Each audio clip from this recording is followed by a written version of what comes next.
दोस्तों, आज हम आपको भारत की 5 सबसे अमीर मुसलमान औरतों के बारे में बताने वाले हैं, जिनकी दौलत और ताकत के आगे आज बड़े बड़े पैसे वाले भी अपना सर झुकाते हैं। और यही नहीं, इनकी दौलत और ताकत के बारे में जानकर यकीनन आप भी हैरान रह जाओगे। इसलिए आज का यह वीडियो आप सभी के लिए बहुत खास है। आप इसको आखिर तक जरूर देखें। और सबसे पहले, अगर आपको एक मुसलमान होने के नाते फख्र महसूस हो रहा है तो आप इस वीडियो को दिल से एक लाइक जरूर कर दें और मेहरबानी करके इसे शेयर भी कर दें, ताकि और भी लोगों के पास में यह वीडियो पहुंच जाए। तो चलिए दोस्तों, शुरू करते हैं। दोस्तों, मशहूर मैगजीन फोर्ब्स के एक सर्वे के मुताबिक यह 5 मुस्लिम औरतें भारत की सबसे अमीर लोगों की लिस्ट में हैं। और यही नहीं, इन 5 मुस्लिम औरतों को दुनिया के बड़े बड़े ताकतवर देश अपने देश की नागरिकता देने की ख्वाहिश भी जाहिर कर चुके हैं। आज भारत की कोई भी ऐसी मैगजीन और अखबार नहीं है जिनमें इनके कारनामों का जिक्र ना किया जाता हो। और यही नहीं, भारत सरकार इन्हें कई तरह के अवार्ड से भी सम्मानित कर चुकी है। नंबर 1, फराह मलिक। दोस्तों, फराह मलिक भारत की मशहूर शूज और टेक्सटाइल कंपनी मेट्रो शूज की मालिक हैं। एक्सा यूनिवर्सिटी से ग्रेजुएट रही फराह मलिक को 2021 में इकोनॉमिक्स टाइम्स द्वारा भारत की सबसे काबिल बिजनेस वूमेन का खिताब दिया जा चुका है। इनके वालिद रफीक मलिक भारत के 91 सबसे अमीर इंसान हैं। फराह मलिक की मेट्रो ब्रांड को भारत की सबसे तेजी से बढ़ने वाली फुटवेयर कंपनी की लिस्ट में जगह दी जा चुकी है। इस कंपनी की भारत में 700 से ज्यादा स्टोर्स और रिटेलिंग सेंटर मौजूद हैं। भारत में बिकने वाली मोची और वॉकवे शूज का निर्माण इसी कंपनी के जरिए से किया गया था। यह कंपनी दुनिया के सबसे महंगे ब्रांड द्विसी के साथ में मिलकर काम करती है। मेट्रो शूज द्वारा बनाए गए प्रोडक्ट आज पूरी दुनिया में इस्तेमाल किए जाते हैं। इस कंपनी की कुल आमदनी $2 बिलियन से भी ज्यादा है। 1985 में बनी इस कंपनी में आज 5000 से भी ज्यादा लोग काम करते हैं। नंबर 2, समीरा वजीर अली। दोस्तों, भारत की सबसे अमीर मुस्लिम औरतों की लिस्ट में दूसरा नाम आता है समीरा वजीर अली का। यह भारत की दूसरी सबसे बड़ी फार्मा कंपनी सिप्ला की वाइस प्रेसिडेंट है। यह कंपनी आज भारत में जेरिक दवाइयों को बनाने वाली दुनिया की सबसे बड़ी कंपनी है। इनके वालिद यूसुफ हमीद सिप्ला कंपनी के मालिक हैं। वर्तमान में यूसुफ हमीद के पास $2.7 बिलियन से भी ज्यादा की दौलत मौजूद है। इनकी कंपनी भारत की 22वीं सबसे बड़ी कंपनी है और इस कंपनी को भारत के सबसे विश्वसनीय ब्रांड का अवार्ड भी दिया जा चुका है।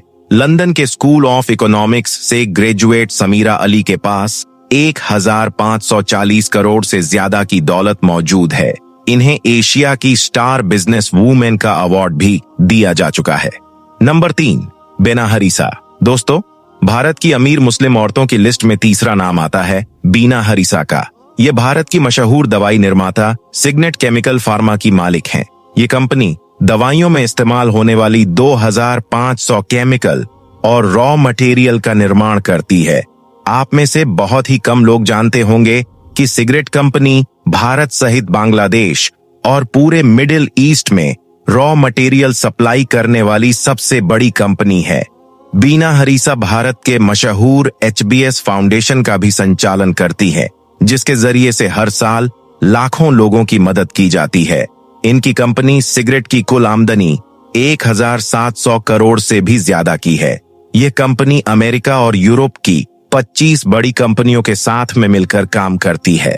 भारत सरकार द्वारा इस कंपनी को कई तरह के अवार्ड से भी सम्मानित किया जा चुका है। नंबर 4, अर्शी अल्टम लाल जी। दोस्तों, चौथे नंबर पर आती हैं अर्शी अल्टम लाल जी। यह भारत की 3 से अधिक प्राइवेट कंपनियों की मालिक हैं। इनकी कंपनी सूद केमी भारत में कैथलिस्ट और केमिकल बनाने वाली सबसे बड़ी कंपनी मानी जाती है। दुनिया की सबसे बड़ी मल्टीनेशनल कंपनी केरिया का हिस्सा है, जिसे 2022 में सऊदी की साबित कंपनी ने खरीद लिया था। कालियन आज दुनिया भर में 110 से भी अधिक कंपनियां चलाती हैं। इसके अलावा अर्श अल्टब life care innovation private company के डायरेक्टर भी हैं। इनकी कंपनी सूद केमी को भारत की 5 सबसे प्रभावशाली कंपनियों की लिस्ट में जगह दी जा चुकी है। अर्शी अल्टब के पास 1000 करोड़ की निजी संपत्ति मौजूद है। इसके अलावा इनके देश भर में कई होटल्स और शॉपिंग मॉल्स भी मौजूद हैं। और नंबर 5, अलीशा मोपन। दोस्तों, यह भारत के मशहूर बिजनेसमैन आजाद मोपन की बेटी है। केरल में जन्मे आजाद मोपन दुनिया के प्रसिद्ध एक्टर और डीएम हेल्थ केयर के संस्थापक हैं। दुनिया भर में इनके 700 से ज्यादा हॉस्पिटल्स और मेडिकल सेंटर चलते हैं। अलीशा मोपन एस्टर हेल्थ केयर के डिप्टी डायरेक्टर हैं। इन्हें दुनिया के सबसे मशहूर मैगजीन फोर्ब्स द्वारा नेक्स्ट जनरेशन लीडर का खिताब भी दिया जा चुका है। अलीशा मोपन की कंपनी एस्टर डीएम की कुल आमदनी $1.4 बिलियन से अधिक है। इनके पास 500 करोड़ से भी ज्यादा की निजी संपत्ति मौजूद है। इनकी कंपनी में दुनिया भर के 500 से भी ज्यादा डॉक्टर काम करते हैं। दोस्तों, अब यह तो हुई भारत के 5 अमीर मुस्लिम औरतों की बात। अब आपको भारत के 5 अमीर मुस्लिम लोगों के बारे में बताते हैं, जिनकी दौलत और शोहरत के आगे अंबानी अडानी भी फीके पड़ते हैं। भारत के यह 5 मुसलमान इतने ज्यादा दौलतमंद इंसान हैं कि यह किसी भी देश के प्रधानमंत्री को अपने घर पर बुला सकते हैं। और यही नहीं, इन्हें भी दुनिया के सभी देश नागरिकता देने की ख्वाहिश जाहिर कर चुके हैं। नंबर 1, अजीम प्रेमजी। दोस्तों, भारत के सबसे अमीर मुसलमानों की लिस्ट में सबसे पहला नाम आता है अजीम प्रेमजी का। अजीम प्रेमजी दुनिया की मशहूर आईटी कंपनी विप्रो के संस्थापक हैं। वर्तमान में अजीम प्रेमजी के पास 19 बिलियन से भी अधिक की धनराशि है। और यही नहीं, यह गरीबों को सबसे ज्यादा दान देने वाले भारतीय मुसलमान भी हैं। अजीम प्रेमजी भारत के दूसरे सबसे अमीर इंसान भी हैं। अगर यह अपना पूरा पैसा खर्च करना चाहें तो इन्हें 500 साल तक हर दिन 1 करोड़ रुपए खर्च करना होगा। ये वर्तमान में दुनिया के 20वें शक्तिशाली इंसान हैं। कैलिफोर्निया की स्टैनफोर्ड यूनिवर्सिटी से पढ़े अजीम प्रेमजी को पद्म विभूषण और पद्म विभूषण जैसे अवार्ड भी दिए जा चुके हैं। इनकी कंपनी माइक्रोसॉफ्ट और गूगल जैसी बड़ी कंपनियों को अपनी सेवाएं देती है। Number 2, MA Yusuf Ali. दोस्तों, भारत के अमीर मुसलमानों की लिस्ट में दूसरा नाम आता है यूसुफ अली का। ये दुनिया के प्रसिद्ध लुलु इंटरनेशनल ग्रुप के मालिक हैं। ये कंपनी मिडिल ईस्ट की सबसे बड़ी रिटेलिंग और मार्केटिंग कंपनी है। वर्तमान में गल्फ देशों में इनके 150 से ज्यादा कॉम्प्लेक्स हैं। इसके अलावा यूसुफ अली के दुनिया भर में कई होटल और शॉपिंग मॉल भी हैं। भारत और मलेशिया का सबसे बड़ा शॉपिंग मॉल यूसुफ अली का ही है। इस वक्त यूसुफ अली के पास $5.2 बिलियन की धनराशि मौजूद है। यूसुफ अली अरब देशों में व्यापार करने वाले भारत के सबसे अमीर इंसान हैं। इनकी अमीरी का अंदाजा इस बात से लगाया जा सकता है कि इनका खुद का अपना एक बैंक है।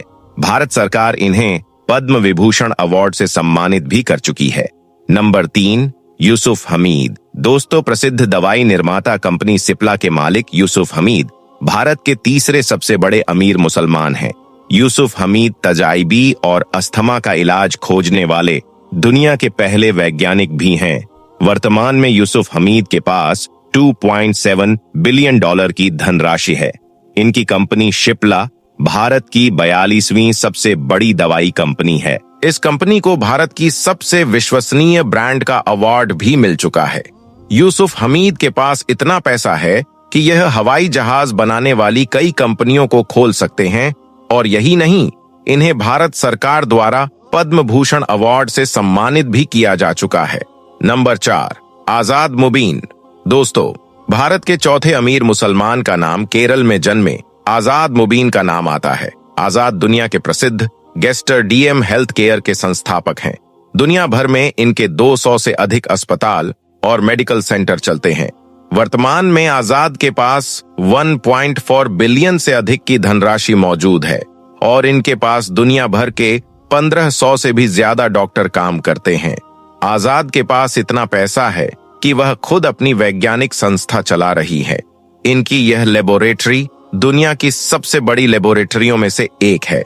आजाद को भारत सरकार द्वारा पद्म भूषण और भारतीय प्रवासी सम्मान अवार्ड भी दिया जा चुका है। इसके अलावा इन्हें भारत के सबसे बेहतरीन डॉक्टर का अवार्ड भी मिल चुका है। और नंबर 5, हाबिल खोराकीवाला। दोस्तों, भारत के अमीर मुसलमानों में 5वां नाम आता है हाबिल खोराकीवाला का। हाबिल भारत के प्रसिद्ध दवाई कंपनी वॉकार्ट के संस्थापक हैं। 1967 में स्थापित की गई यह कंपनी आज भारत की सबसे बड़ी जेरिक दवाइयों को बनाने वाली एक कंपनी बन चुकी है। वर्तमान में हाबिल के पास 1.3 बिलियन डॉलर से अधिक की धनराशि है। अगर हाबिल अपना पूरा रुपया खर्च करना चाहें तो इन्हें 500 साल तक हर दिन 5 लाख खर्च करना होगा। हाबिल की कंपनी द्वारा बनाई गई दवाइयों से अब तक 10 करोड़ लोगों की जान बच चुकी है। तो दोस्तों, ये हैं भारत के 5 सबसे अमीर मुसलमान। हम आपको बता दें कि इनके अलावा भी आज भारत में सैकड़ों ऐसे मुसलमान और भी हैं जो अपने खून पसीने की कमाई से इस देश की अर्थव्यवस्था को संभाले हुए हैं। दोस्तों, मदीना में कयामत की एक और बड़ी निशानी पूरी हो गई, जिसके बारे में अल्लाह के प्यारे नबी हजरत मोहम्मद सल्लल्लाहु अलैहि वसल्लम ने आज से 1400 साल पहले ही फरमा दिया था। और अब वो निशानी इस साल यानी कि 2026 में मदीना शरीफ में पूरी हो गई, जिसे देखकर आज पूरी दुनिया हैरान और परेशान हो रही है। और यही नहीं, कयामत की इस बड़ी निशानी के बारे में जानकर यकीनन आपके भी होश उड़ जाएंगे और आप लोग भी हैरान रह जाओगे। इसलिए आज का यह वीडियो आप सभी के लिए बहुत खास है। आप इसको आखिर तक जरूर देखें।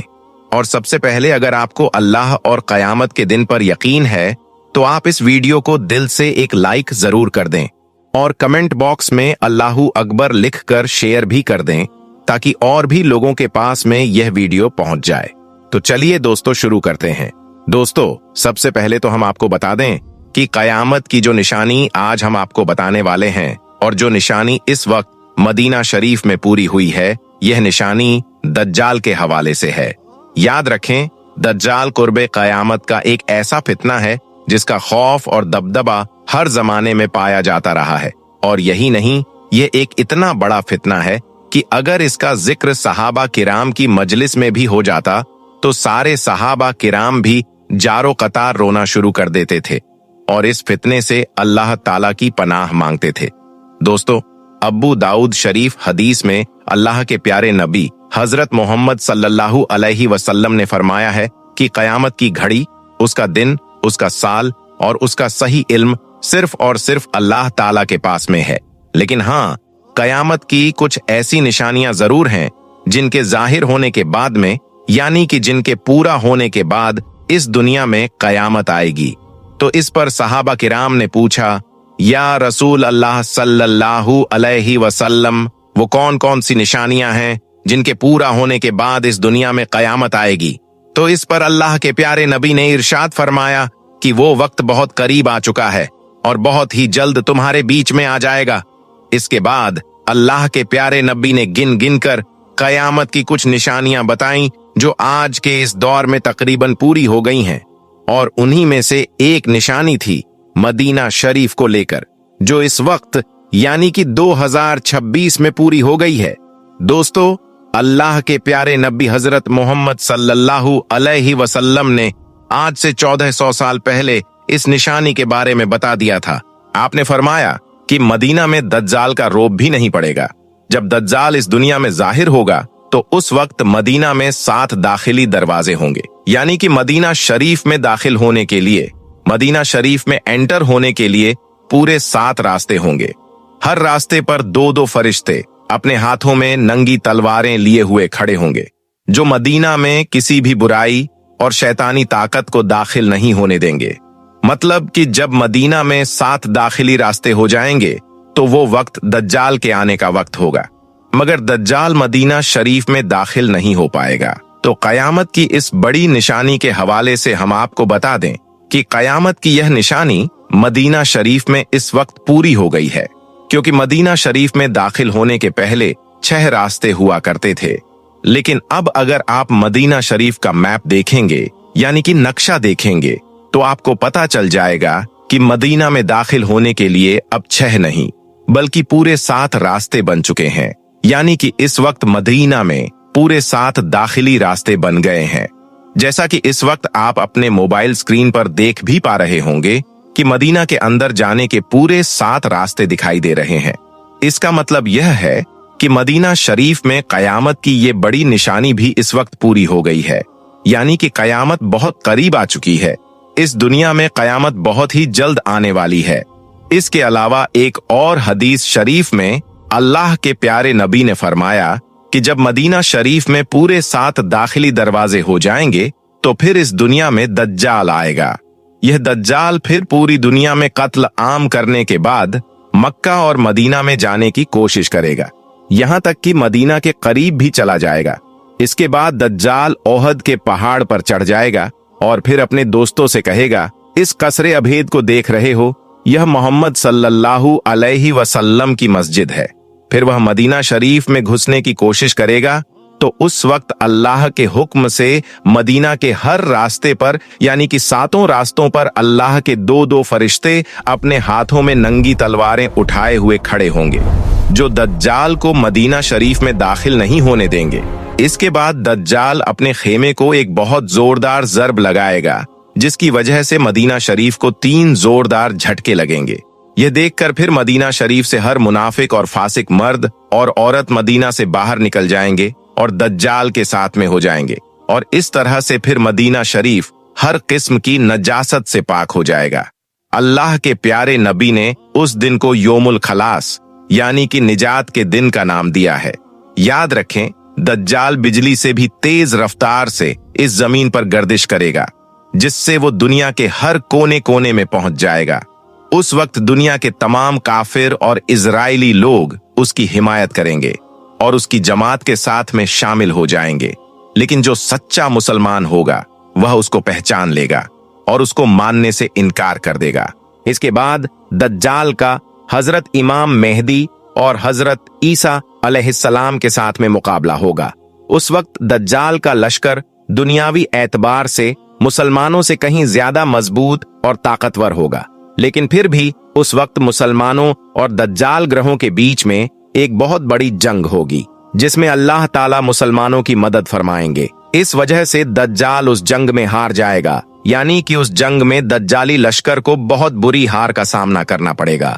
इसके बाद दज्जाल हजरत ईसा अलैहिस्सलाम से डरता हुआ फिलिस्तीन की तरफ भाग जाएगा, लेकिन हजरत ईसा अलैहिस्सलाम उसका पीछा करते हुए उसको मुकामे लूत पर पकड़ लेंगे और फिर अल्लाह ताला के हुक्म से वह दज्जाल का कत्ल कर देंगे। दोस्तों, आज पूरी दुनिया में जो हालात और वाकयात बनते जा रहे हैं, उन्हें देखकर यही लगता है कि अब वह वक्त दूर नहीं रहा जब दज्जाल इस दुनिया में आने वाला है और हजरत इमाम मेहदी का ज़हूर होने वाला है। इस वक्त आप मदीना शरीफ के नक्शे को ही देख लीजिए। इसमें आप साफ तौर पर देख सकते हो कि इसमें आपको 7 रास्ते दिखाई देंगे। मदीना शरीफ के ये दाखिली रास्ते पहले 6 हुआ करते थे, लेकिन अब यह पूरे 7 हो चुके हैं। मतलब कि अल्लाह के प्यारे नबी ने आज से 1400 साल पहले कयामत की जो निशानी हमें बताई थी, वह आज के इस दौर में तकरीबन पूरी हो गई है। दोस्तों, इसके अलावा कयामत की एक और बड़ी निशानी है जो मक्का और मदीना में इस वक्त पूरी हो गई है। हजरत इब्ने उमर रजी अल्लाह ताला अन्हु ने जबले अब्बू के इस पहाड़ी पर चंद मकानात को देखकर अपने शागिर्द से फरमाया कि जब मक्का और मदीना की पहाड़ियों पर मकानात बनने लगे और उनके रास्तों से पानी बहना शुरू हो जाए तो उस वक्त तुम होशियार हो जाना, क्योंकि ऐसा वक्त कयामत के करीब का वक्त होगा। तो दोस्तों, ऐसा भी आज आप देख सकते हो, मक्का और मदीना के आसपास की पहाड़ियों पर किस तरह से ऊंचे ऊंचे मकान बनने शुरू हो गए हैं। और यही नहीं, अब तो मक्का और मदीना में बारिश भी खूब होने लगी है, जिसकी वजह से अब इन रास्तों से पानी बहना भी शुरू हो गया है और मक्का मदीना के पहाड़ भी हरे भरे हो गए हैं। अल्लाह के प्यारे नबी हजरत मोहम्मद सल्लल्लाहु अलैहि वसल्लम ने आज से 1400 साल पहले यह भी फरमाया था कि कयामत आने की निशानियों में से एक बड़ी निशानी यह भी है कि कयामत आने से पहले अरब के पहाड़ हरे भरे हो जाएंगे, मुल्क अरब में खेती, नहरें और बाग हो जाएंगे। अब जैसा कि आप सभी को मालूम होगा कि मक्का मदीना में कयामत की यह निशानी भी पूरी हो गई है।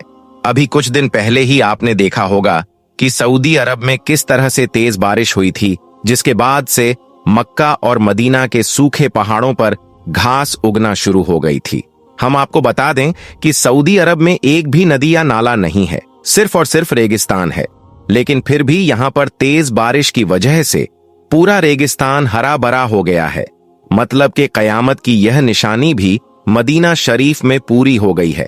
इसके अलावा अल्लाह के प्यारे नबी ने आज से 1400 साल पहले कयामत की निशानियों को बताते हुए यह भी फरमाया था कि ऊंट और बकरियां चराने वाले जो नंगे बदन और नंगे पैर होंगे, वो एक दूसरे के साथ मुकाबला करते हुए ऊंची ऊंची और लंबी लंबी इमारतें बनाएंगे और उन पर फख्र करेंगे। तो आज आप इस निशानी को भी देख सकते हैं। मक्का मदीना में ऊंची ऊंची इमारतों का मुकाबला अपने उरूज पर पहुंच गया है। और यही नहीं, अब भी मक्का मदीना में ऊंची ऊंची इमारतें धड़ाधड़ बनती चली जा रही हैं। आज अरब इमारतें सारे जहां की इमारतों से ऊंची हो चुकी हैं। कहने का मतलब यह है कि आज कयामत की यह निशानी भी तकरीबन पूरी हो गई है। मतलब कि कयामत बहुत करीब आ चुकी है। याद रखें, दिन ब दिन मुसलमानों के खिलाफ बढ़ती हुई साजिशें, तेजी से बदलती हुई यह दुनिया, सऊदी अरब और इजराइल के बीच में बढ़ती हुई नजदीकियां, यह सब इस बात की तरफ इशारा कर रही हैं कि दज्जाल की आमद करीब आ चुकी है। और यह सऊदी लोग दज्जाल के आने का रास्ता साफ करने में लगे हुए हैं। खैर, अब यह दज्जाल कौन है, कब पैदा होगा, कब इस दुनिया में आएगा और दुनिया में कयामत कब आएगी, इस बात के बारे में सिर्फ और सिर्फ अल्लाह ताला ही बेहतर जानता है। अल्लाह ताला से दुआ है कि अल्लाह पाक हम सबको दज्जाल फितने से महफूज रखे और हम सबको नेक और अच्छे अच्छे काम करने की तौफीक अता फरमाए। आमीन, अल्लाहुम्मा आमीन। एक बार आप भी कमेंट बॉक्स में आमीन जरूर लिख दें।